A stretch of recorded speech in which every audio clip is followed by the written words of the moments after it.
যে আপনাদের দেশ ভাবনাটা এখন কোন জায়গায়, ইনক্লুডিং বঙ্গবন্ধুর ভাবনাটা নিয়ে, এবং এই জামাত বা বিএনপি এদের কি হবে, এই সমস্ত বিষয়টা মেঘ। আচ্ছা, প্রথম আপনি আমাকে অনেকগুলো প্রশ্ন করলেন, আমি যত দ্রুত পারি একটা করে উত্তর দেওয়ার চেষ্টা করি। প্রথম প্রশ্ন হচ্ছে যে বঙ্গবন্ধু বিষয়ে আমাদের ভাবনা কি। আমি বাংলাদেশ ছাত্র ইউনিয়নের ঢাকা বিশ্ববিদ্যালয় সংসদের সভাপতি। 15ই আগস্টে শেখ মুজিব খুন হওয়ার পরে প্রথম যে ছাত্র সংগঠনটি তার বিরুদ্ধে শোক মিছিল করেছিল, সেই হত্যার বিরুদ্ধে, তার মধ্যে আমার সংগঠন ছিল। কাজে ব্যক্তি শেখ মুজিব নিয়ে আমাদের অবশ্যই সম্মানের জায়গা রয়েছে, কিন্তু পাশাপাশি আমরা এটাও মনে করি বাংলাদেশে কাউকে দেশাত্মবাদী হতে হলে বা দেশপ্রেমিক হতে হলে তাকে শেখ মুজিব সংক্রান্ত একটা লিটমাস টেস্ট পার করে আসতে হবে। এটা বাংলাদেশের রাজনীতির জন্য ক্ষতিকর।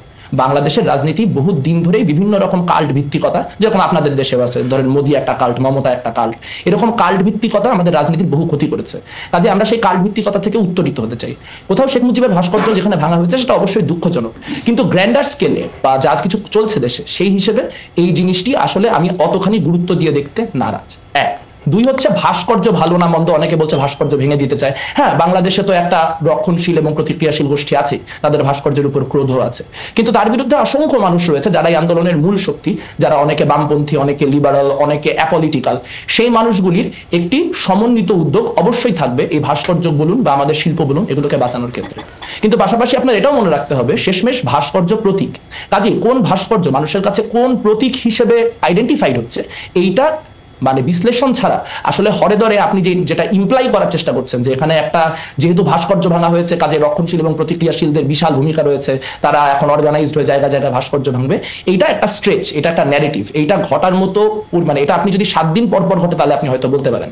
কিন্তু আসলে আমার কাছে মনে হয় এই কথাগুলি বলে আসলে যে আন্দোলন ছাত্রদের আন্দোলন, সেই আন্দোলনকে একরকম জামাত বিএনপির কোর্টে তুলে দেওয়া হচ্ছে। সাথে সাথে এটাও মনে রাখতে হবে জামাত বিএনপি এই কথাটি আওয়ামী লীগ একসাথে হাইফেন দিয়ে ব্যবহার করে। 2001 থেকে 5 পর্যন্ত তাদের একটা জোট ছিল, কিন্তু তার মানে এই না যে তারা এক রাজনৈতিক সংগঠন। কাজেই বিএনপি একটা মেইন স্ট্রিম পলিটিক্যাল অর্গানাইজেশন, সেই বিএনপির বিষয়ে কথা বলার সময় আমরা বিএনপি জামাত জুড়ে দিয়ে যেন পরিস্থিতিটাকে অতি সরলীকরণ করার চেষ্টা না। হ্যাঁ, আমি জানতে চাইছিলাম যে এই যে নতুন অন্তর্বর্তী সরকার, এতে কি ওই জাতীয় পার্টি বা বিএনপি বা জামাতের রাজনৈতিক দল থাকবে, নাকি আপনারা অ্যাপলিটিক্যাল একদম একটা অন্তর্বর্তী সরকার গঠন করতে চাইছেন? দেখুন, আসলে এটা তো আসলে কারোর একক চাওয়া পাওয়ার উপর নির্ভরশীল না। আমরা যেটা চাইছি মূলত সেটা হচ্ছে যে যেই পুরনো লোকগুলো দিয়ে পুরনো এক্সপেরিমেন্ট করে আজকে আমরা এই অবস্থায় এসে পড়লাম, যেখানে আমাদের একটা স্বৈরতন্ত্রকে এরকম বুকের তাজা রক্ত দিয়ে উৎখাত করতে হলো, তার উপর ভিত্তি করে আমরা আবার পুরনো ব্যবস্থাতেই ফিরে যেতে চাই না। আমরা বাংলাদেশের জন্য একটা নতুন রাজনৈতিক বন্দোবস্ত চাই, যেই রাজনৈতিক বন্দোবস্ত অন্তর্ভুক্তিমূলক, যেখানে এই অন্তর্বর্তীকালীন সরকারে যেই থাকুন না কেন তার শিক্ষক প্রতিনিধিদের সাথে, শিক্ষার্থী প্রতিনিধিদের সাথে, শ্রমিক প্রতিনিধিদের সাথে কথা বলে আলোচনা করে তাদেরকে স্পেস দিয়ে নতুন যে রাষ্ট্র কাঠামো তৈরি হবে, আশা করি নতুন যে সংবিধান তৈরি হবে, আশা করি নতুন যে ব্যবস্থা তৈরি হবে, নতুন সংবিধান অবশ্যই অবশ্যই। আপনারা যদি এক দফার মূল কথাটি দেখেন তাহলে শিক্ষক নেটওয়ার্কের পক্ষ থেকে প্রথম এই আলোচনাটি তুলেছিলেন আনু মোহাম্মদ, জাহাঙ্গীরনগর বিশ্ববিদ্যালয়ের শিক্ষক, এবং তাকে আপনারা জামাত বলে চালায় দেওয়ার চেষ্টা করতে পারেন, কিন্তু আসলে তিনি মূলত একজন বামপন্থী।